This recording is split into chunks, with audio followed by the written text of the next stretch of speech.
সবচেয়ে খারাপ জিনিস হচ্ছে মায়া। একজনের প্রতি যদি একজনের মায়া মমতা ভালোবাসা থাকে, সে কখনো জীবনে কিছু যে করতে পারবে সেটা ভুল। কেননা মায়া এমন একটা জিনিস, যদি অন্তরে একবার লেগে যায়, এটা না মায়া যে খালি একজন বন্ধু গার্লফ্রেন্ডকে লাগবে তেমন না, নিজের একজন প্রেমিককে লাগবে তেমন না। এটা হয়েছে নিজের মনের অন্তর থেকে একটা পয়দা হওয়া জিনিস। সেজন্য মায়া জিনিসটা ত্যাগ করে চলুন। কারণ আজকে যাবেন, কালকে যাবেন, পরশু যাবেন, তারপর যাবেন। যেতে যেতে যেতে যেতে দিন, সপ্তাহ, মাস, বছর যখন হয়ে যাবে, তখন তুমি মায়া কাটতে পারবে না। তাই বলি মায়া ত্যাগ করুন। এমনকি মায়া যে ত্যাগ করবেন সেটাও নয়, মায়া ত্যাগ করে চললে নিজের জীবনে কিছু করতে পারবেন। তাই বলি মায়া ত্যাগ করতে শিখুন, নয়তো আপনি জীবনে অনেক অনেক কষ্ট পাবেন। সবচেয়ে খারাপ হচ্ছে মায়া হচ্ছে মানুষের মায়া। যার মায়া যত বেশি, সে তত বেশি ঠকে। মায়া ত্যাগ করতে শিখুন, দেখবেন কষ্ট কমে গেছে। কারণ মায়া জিনিসটা নেশার চেয়েও খারাপ। মানুষ হারায়, সম্পর্ক হারায়, অভ্যাস হারায়, কিন্তু মায়া আর ভালোবাসা কখনো হারায় না। এক সময়ে মায়া পুরাবার আগে মায়া করার মানুষগুলো হারিয়ে যায়। কারো প্রতি মোহ মায়া সবকিছু শেষ করে নিজের মতো করে বাঁচতে পারবে, সেদিন বুঝবে তুমি মায়া সত্যি বড় অদ্ভুত। কেননা মায়া যা দেয় সব কষ্ট দেয়, কোনোদিন ভালোবাসা দেয় না। মায়া ত্যাগ করতে না পারা মানুষগুলো জীবনে কখনো সফল হতে পারে না। আমরা যদি মায়া কাটতে পারতাম তাহলে অনেক ভালো থাকতে পারতাম। করে মানুষ মায়ায় পড়লে হুট করে মায়ায় কাটিয়ে বেরিয়ে আসতে পারে না। মুছে গেলেও মায়া মুছে যায় না। মায়া সারা জীবন শুধু কাঁদায়। সব ভালোবাসায় মায়া থাকে না, কিন্তু সব মায়ায় ভালোবাসা থাকে না।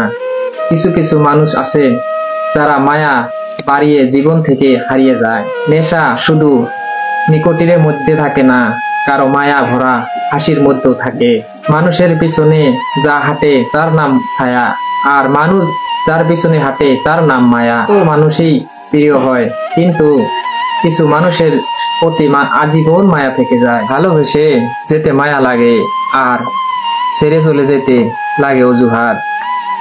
জানি তাকে পাওয়া যাবে না, তবুও তাকে ভুলতে পারি না, বোধহয় এটাই মায়া। তুমি তখনই ভালো থাকবে যখন তুমি পিছনের মায়া কাটিয়ে ভাগ্যকে মেনে নেবে। অনুভূতি, ভালোবাসা, মায়া এগুলি যত কম প্রকাশ করবেন, আঘাত করার সুযোগ মানুষ তত কম পাবে। আমাকে ছাড়া থাকতে পারবি তো, এই একটাই কথা মায়া বাড়িয়ে দেওয়ার জন্য যথেষ্ট। তোমার কোনো মূল্য নেই, সেখানে নিচে মায়া দিয়ে কাউকে আটকে রাখা যায় না। যে সম্পর্কের মায়া বোঝে না, তাকে গভীর রাখলেও আপন হবে না। কোনদিন কারো মায়ায় নিজেকে জড়িয়ে ফেলো না। যদি নিজেকে জড়িয়ে ফেলো তাহলে কোনোদিনও ভালো থাকতে পারবে না। মায়া কেটে গেলে একজন ছেড়ে যায় আর একজন হেরে যায়। মায়া এবং আবেগ এই দুটোই আমাদের ভালো লাগে। মায়া এবং আবেগ এই দুটোই আমাদের ভালো না থাকার মূল কারণ, কিন্তু এগুলো আমরা ত্যাগ করতে পারি না। সৌন্দর্য নয়, মায়ায় আটকে যাওয়ার নামেই ভালোবাসা। মায়া মাকড়সার জালের মতো, একবার জড়িয়ে গেলে তার থেকে বেরিয়ে আসা খুব কঠিন। মায়া হলো এক অদৃশ্য এক চোরাওয়ালি, যার মাঝে আটকে যায় হৃদয়। মায়ের দিকে যাকে বেঁধে রাখতে পারোনি, তাকে কখনো সম্পর্ক নিয়ে বাঁধতে যেও না।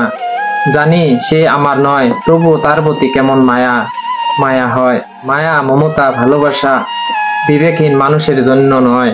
ভালোবাসা এমন এক মায়া যা একবার কারোর উপর পড়লে দিন দিন সেটা বাড়তেই থাকে। কিছু কিছু মানুষ একেবারে নিঃস্ব করে দেয়।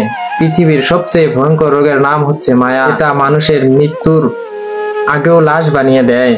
পৃথিবীর সবচেয়ে ভয়ঙ্কর জীবাণু হলো মায়া, যা মানুষে তিল তিল করে কষ্ট দিয়ে মারে। মায়া কাটানো শেখো, কারণ তোমরা এগিয়ে যাওয়ার পথে একমাত্র এগুলি বাধা হতে পারে। মায়া জিনিসই মারাত্মক, তবে চেহারার মায়ার থেকে কথার মায়া আরো বেশি মারাত্মক। কারো প্রেমে পড়লে তাকে ভোলা যায়, কিন্তু নির্দিষ্ট কারো মায়ায় আটকা পড়লে তাকে আর কোনোদিনও ভোলা যায় না। কারো প্রতি যদি মায়া বেশি হয়, তাহলে সেই আবেগের সুযোগ নিয়ে ইচ্ছা মতো ঠকিয়ে চলে যাবে। মায়া হলো কালো জাদুর মতো, যা ধীরে ধীরে মানুষটাকে নিঃশেষ করে। এই শহরে বেঁচে থাকতে হলে মায়া ত্যাগ করতে হবে, নয়তো পাক্কা অভিনয় জানতে হবে। এমন এক মায়া, তুমি যত দূর যাবে তত তত কাছে টান দেবে, ততই মনে পড়বে, আসবে তার চেয়ে বেশি কাঁদবে। সেই সে কবে ভুলে যেতাম, মায়ায় পরে ভালোবেসেছিলাম, তাই তো আজও ভুলতে পারিনি। সে বাজে নেশা হচ্ছে মানুষের প্রতি মায়া। মায়া করবে সেই তোমাকে সব থেকে বেশি, মানুষের প্রতি মানুষের মায়া। মায়া যাকে করবে সে তোমাকে সব থেকে বেশি কষ্ট দিবে। এটা বাস্তবটি কেমন লাগলো তা কমেন্ট করে জানাবেন, এবং ভালো লাগলে বন্ধুদের সাথে শেয়ার করতে ভুলবেন না। এবং যারা যারা আমার পেজটি ফলো করেন অবশ্যই পেজটি ফলো করবেন। সবাই ভালো থাকেন, সুস্থ থাকেন, এই কামনায় বিদায় নিচ্ছি। আল্লাহ হাফেজ।